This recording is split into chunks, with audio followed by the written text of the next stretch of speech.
Avant que tu t'endormes ce soir, laisse-moi te dire quelque chose de vrai. Quelque chose que la science a mis des siècles à comprendre, et qui est pourtant l'une des choses les plus apaisantes qu'il soit possible de savoir sur soi-même. Ce corps qui repose là, cette chaleur que tu sens sous tes paupières fermées, ce souffle qui monte et descend sans que tu aies y pensé, ce corps n'est pas simplement le tien. Il est le résultat de 13 milliards 800 millions d'années de voyage. Il est une accumulation, un carrefour, un endroit où l'univers entier s'est donné rendez-vous, ce soir, sous la forme d'un être qui pense, qui respire, et qui va doucement s'endormir. Laisse-moi te raconter comment tu es arrivé là. Tout commence dans le noir. Pas un noir ordinaire. Un noir sans bord, sans fond, sans espace pour poser ce noir. Il n'y a rien, et dans ce rien, même le temps ne coule pas encore. Les physiciens disent que l'espace et le temps ont eu un commencement. Que la question qu'y avait-il avant est semblable à demander ce qu'il y a au sud du pôle sud. La question elle-même cesse d'avoir un sens. Et puis, en un instant tellement bref qu'aucun mot humain ne peut le mesurer, quelque chose surgit. Une densité infinie, une chaleur infinie, une explosion qui n'est pas une explosion dans un espace, mais une explosion qui crée l'espace lui-même au fur et à mesure qu'elle se déploie. Le Big Bang n'est pas un feu dans la nuit. C'est la nuit elle-même qui commence à exister. Dans les premières secondes, l'univers est si chaud que la matière telle que tu la connais ne peut pas exister. Il n'y a que de l'énergie pure, des quarks libres qui tourbillonnent, une soupe primordiale opaque et brûlante. Mais l'univers se refroidit. Il se refroidit à chaque instant, à chaque millième de seconde. Et à mesure qu'il se refroidit, quelque chose de nouveau devient possible. Les quarks, ces particules minuscules, commencent à s'assembler 3 par 3.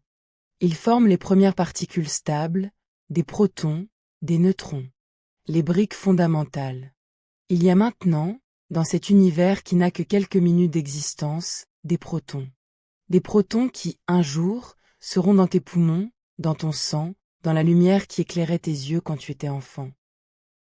Mais ils ne le savent pas encore. Ils dérivent, libres, dans un univers qui est encore trop chaud pour qu'ils s'assemblent davantage. 380 000 ans passent. Dans l'échelle du cosmos, c'est un clin d'œil.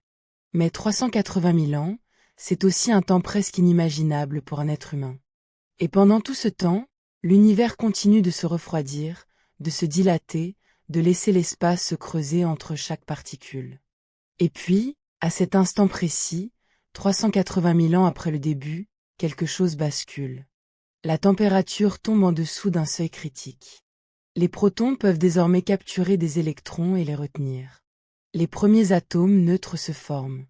De l'hydrogène, presque uniquement. Un peu d'hélium. Des traces infimes de lithium. L'univers, jusqu'ici opaque comme un brouillard dense, devient soudainement transparent.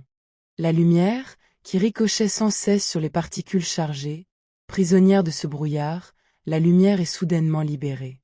Elle part en ligne droite dans toutes les directions. Elle voyage depuis cet instant sans jamais s'arrêter. Et aujourd'hui, 13 milliards d'années plus tard, cette lumière ancienne est encore là.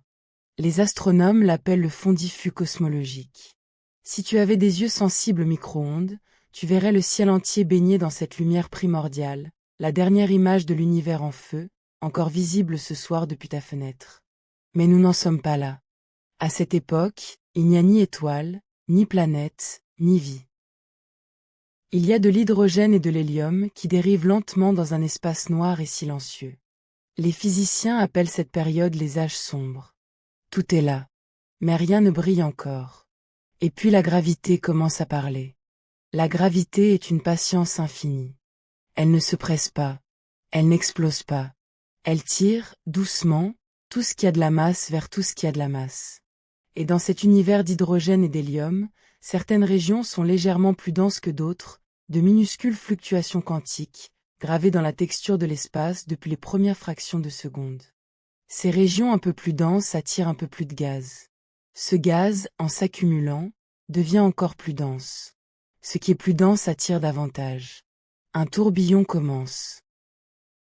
Pendant des dizaines de millions d'années, les nuages de gaz primordial s'effondrent sur eux-mêmes. Ils se compriment. Et en se comprimant, ils s'échauffent. Et quand la pression et la chaleur au cœur d'un nuage suffisamment massif atteignent un certain seuil, 10 millions de degrés, puis 20, puis davantage, quelque chose d'extraordinaire se produit. La fusion nucléaire s'allume. Les premières étoiles naissent. Leur lumière traverse les âges sombres. Pour la première fois depuis 380 000 ans, l'univers brille à nouveau. Ces premières étoiles étaient des monstres. Des centaines de fois la masse du Soleil. Si brillantes qu'elles vivaient vite, quelques millions d'années seulement, là où notre Soleil vivra 10 milliards d'années. Au cœur de ces étoiles géantes, l'hydrogène et l'hélium fusionnent pour créer des éléments plus lourds. Le carbone, l'oxygène, l'azote, le fer. Des atomes que l'univers n'avait encore jamais vus, fabriqués un à un dans la fournaise stellaire. Et quand ces étoiles géantes ont épuisé leur combustible, quand la pression du feu qui les gonflait depuis l'intérieur ne suffisait plus à contenir le poids de leur propre masse, elles explosaient. Des supernovas. Des explosions si violentes qu'elles éclairent temporairement toute une galaxie.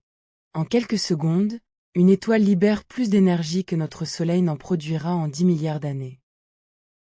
Et dans cette explosion, quelque chose d'essentiel se produit.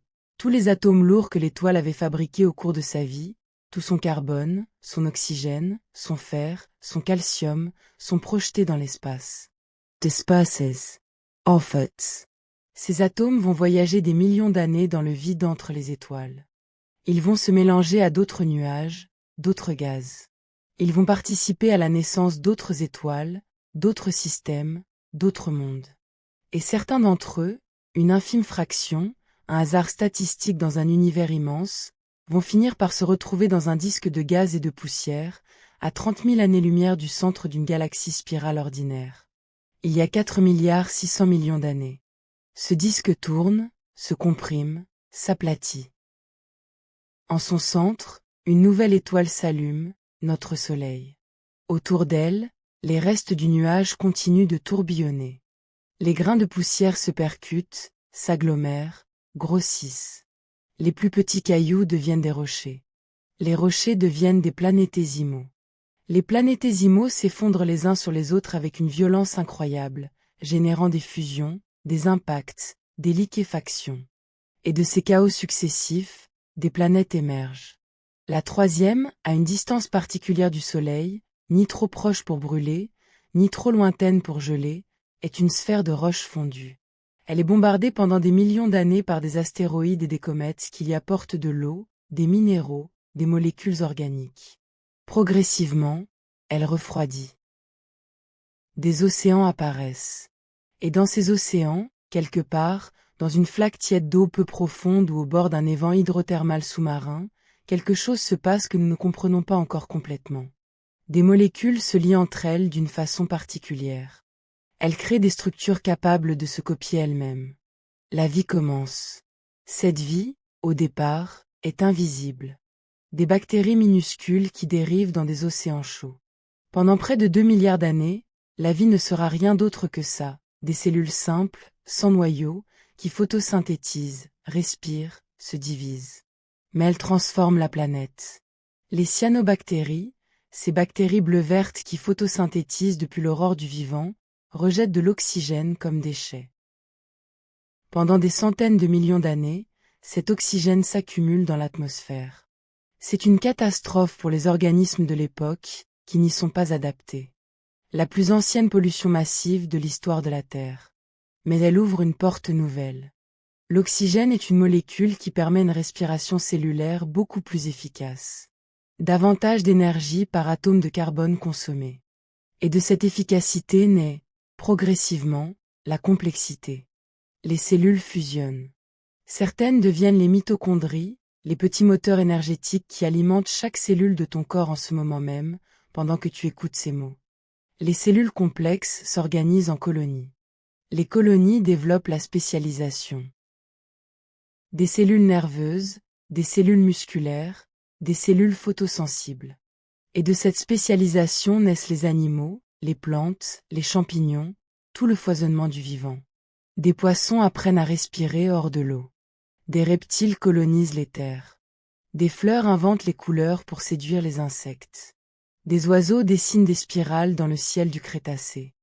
Et un astéroïde de 10 km frappe la péninsule du Yucatan il y a 66 millions d'années, et les dinosaures disparaissent. Dans l'ombre de cette extinction, de petits mammifères survivent.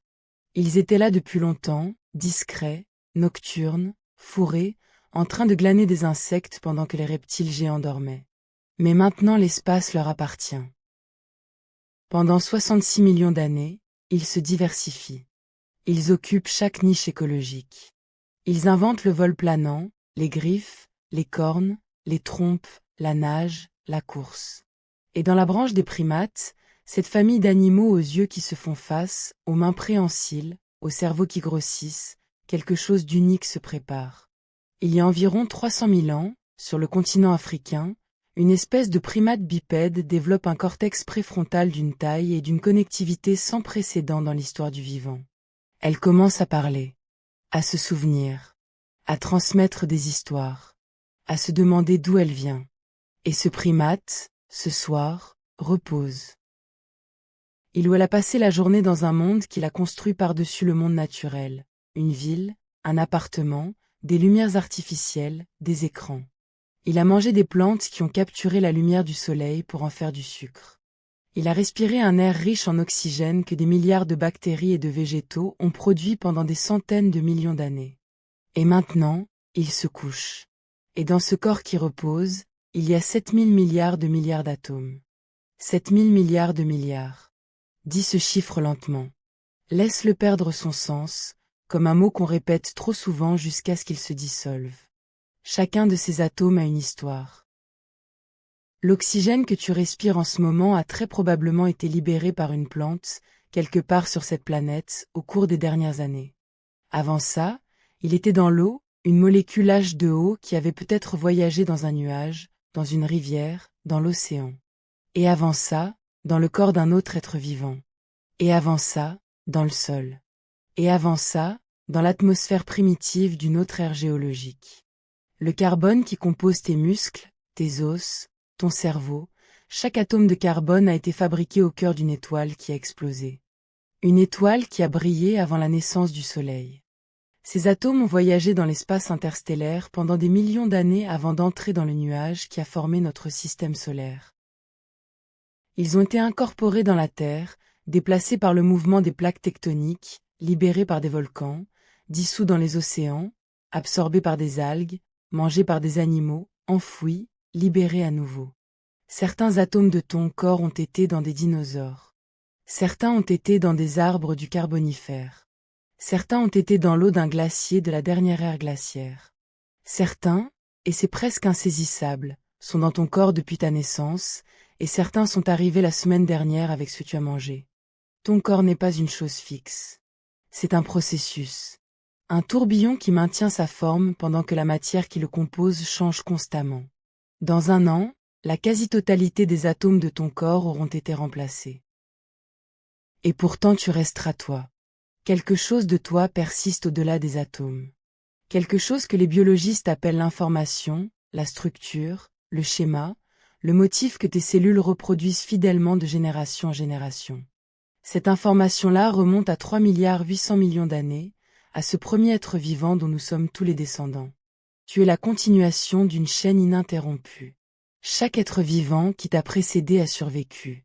A mange. A eu des descendants. Sans exception. Pas une seule rupture dans la lignée depuis le premier réplicateur chimique dans les océans primitifs. Tu es le résultat improbable d'une série ininterrompue de succès. Maintenant, laisse tes muscles se détendre.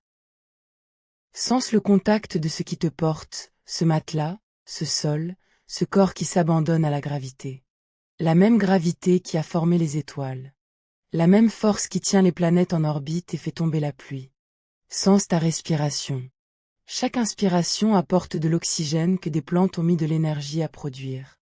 Chaque expiration libère du dioxyde de carbone que des algues et des arbres attendront peut-être quelque part demain, pour en faire de la lumière, de la feuille, de la forêt.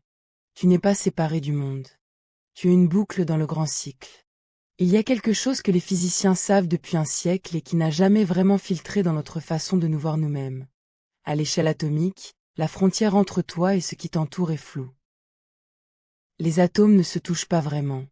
Ce que tu perçois comme la dureté du sol, la chaleur d'une couverture, la résistance de l'air, c'est la répulsion électromagnétique entre les nuages d'électrons de tes atomes et les nuages d'électrons des atomes qui t'entourent.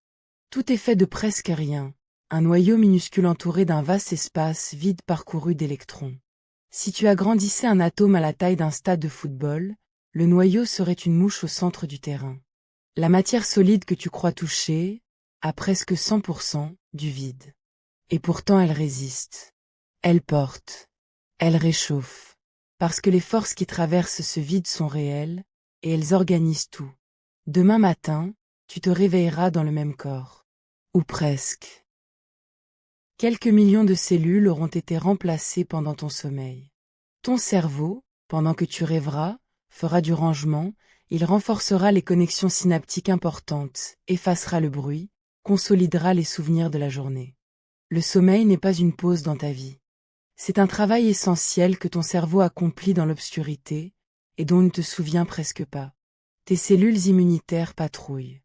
Tes muscles se réparent des micro-déchirures de la journée. Ton foie traite et filtre. Ton cœur bat, régulier, ce soir comme chaque nuit depuis ta naissance, sans que tu aies jamais eu à lui demander de continuer. Il y a quelque chose de profondément confiant dans tout ça. Ton corps sait ce qu'il fait. Tu peux lâcher. Les étoiles qui ont fabriqué tes atomes sont, pour la plupart, mortes depuis longtemps. Elles ont vécu, brillé des millions ou des milliards d'années, et elles se sont éteintes, effondrées en naines blanches, ou pulvérisées en supernova, bien avant que notre soleil ne naisse. Mais quelque chose d'elle est encore là. Dans le calcium de tes os. Dans le fer de ton sang. Dans l'oxygène de tes poumons. L'astronome Carl Sagan a dit une chose que les scientifiques vérifient encore aujourd'hui, nous sommes de la poussière d'étoiles. Ce n'est pas une métaphore poétique. C'est de la chimie nucléaire. Les atomes lourds qui composent la matière vivante ne peuvent pas se former dans le Big Bang. Il faisait trop froid trop vite. Seules les étoiles, dans leur cœur incandescent, ont la pression et la température pour les fabriquer. Chaque atome de carbone dans ton corps a été forgé dans une étoile. Chaque atome d'oxygène que tu inspires a été forgé dans une étoile. Chaque atome de fer dans ton sang a été libéré par l'explosion d'une étoile. Tu es une étoile morte qui se souvient d'avoir brillé. Il n'y a rien à faire de plus ce soir. Tu as respiré, tu as pensé, tu as vécu une journée entière, et dans chaque instant de cette journée, 13 milliards d'années d'histoire cosmique te portaient. Le cosmos n'est pas là-haut, loin, froid et indifférent. Il est ici. Il est toi. Et ce soir, pendant que les étoiles au-dessus de toi continuent leur lente combustion, pendant que la lumière de l'aube qui se lève quelque part sur le Pacifique traverse déjà les premières couches de l'atmosphère, pendant que la Terre continue de tourner sur elle-même à 1600 km/h, si vite que tu ne le sens pas, tu peux fermer les yeux. Tu peux laisser ta respiration ralentir. Tu peux te souvenir, ou simplement sentir, sans même le penser, que tu n'es pas seul dans l'univers. Tu es fait de lui. Et il prend soin de toi depuis le commencement. Bonne nuit.